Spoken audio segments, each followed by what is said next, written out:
अभिषेक झा, मुझे एक बात बताइए, आरजेडी या अखिलेश यादव के इस दलील से जेडीयू कितना सहमत है? क्या फिर कांग्रेस को जिस ताकत के साथ केंद्र में रहना होगा वो ताकत मिल पाएगी कांग्रेस को? मैं इसीलिए प्रदेश गिना रहा था। शक्ति जी ने कहा कि मैं गिनाऊंगा, मैंने गिना दिया।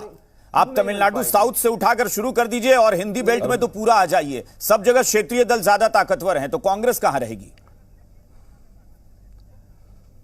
क्यों नहीं रह पाएगी कांग्रेस पार्टी ताकत में? बिहार में महागठबंधन का एक मजबूत स्वरूप नीतीश कुमार जी ने तैयार किया है और एक मॉडल तैयार किया है जहां पर इतनी सारी पार्टियां एक साथ एकोमोडेट हो सकती हैं। और तेजस्वी यादव जी की बात हो या अखिलेश यादव जी की बात, विश्लेषण हर कोई अपने अपने हिसाब से कर सकता है, लेकिन हम लोग इस बात को बेसिकली समझते हैं। इससे पहले भी लोकसभा के चुनाव हुए थे, उसमें कांग्रेस पार्टी, आरजेडी और अन्य जो दल थे वो एक साथ लड़ रहे थे। अरे स्टीयरिंग पर बैठना, आगे लीड करने का मतलब क्या होता है कि जिन प्रदेशों में क्षेत्रीय दलों का प्रभाव ज्यादा है वो ज्यादा सीटों पर चुनाव लड़ेंगे।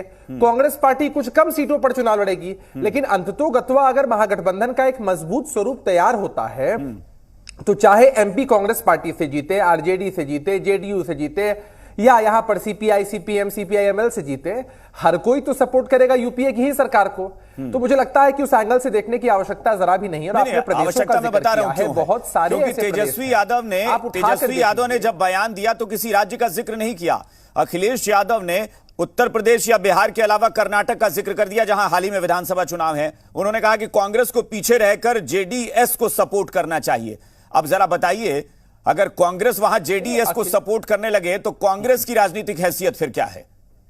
मतलब जेडीएस इतनी बड़ी पार्टी, कांग्रेस अब उसको सपोर्ट करे। अभिषेक जी, मैं उनकी बातों का विश्लेषण नहीं कर सकता हूं। किस मंशा से कहा है, ये सब महागठबंधन ही होंगे ना। अगर महागठबंधन बनेगा तो सब महागठबंधन लोग मानेंगे। सब अब मुझे बोलने का मौका तो दीजिए अभिषेक जी। उन्होंने अपनी बात कह दी, मैं उनकी बात का विश्लेषण करने यहां नहीं बैठा हूं।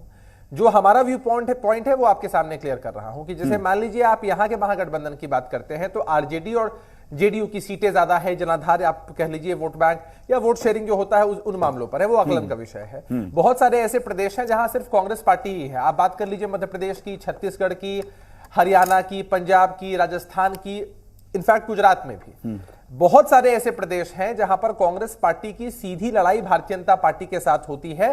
क्षेत्रीय दलों का वहां दबदबा ज्यादा नहीं है। तो कहने की बात बस यही है कि जहां क्षेत्रीय दल मजबूत हैं वहां अगर कांग्रेस पार्टी इस बात पर सामंजस्य बनाती है कि क्षेत्रीय दल ज्यादा सीटों पर चुनाव लड़ेंगे तो अल्टीमेट रिजल्ट क्या है? ठीक है, चलिए सुन लीजिए, इसमें कहां दो राय है कि देश के स्तर पर कांग्रेस पार्टी सबसे बड़ा दल है विपक्ष में और एक राष्ट्रीय पार्टी के रूप में है। अगर हम क्षेत्रीय दलों के भागीदारी की बात भी करते हैं, उसके बावजूद भी कांग्रेस पार्टी पूरे देश में सबसे ज्यादा सीटों पर लड़ रही होगी और हमें लगता है कि सबसे सांसद भी उनके चुन करके आएंगे। अब देश में चेहरा कौन होंगे ये कांग्रेस पार्टी ने भी तय नहीं किया है। हमारे नेता ने बताया है कि उनकी रुचि नहीं है, लेकिन विपक्ष के सभी दल एक प्लेटफॉर्म पर बैठ जाए और बैठ करके सारी चीजें तय हो जाए, उसमें समस्या और दिक्कत कहां है?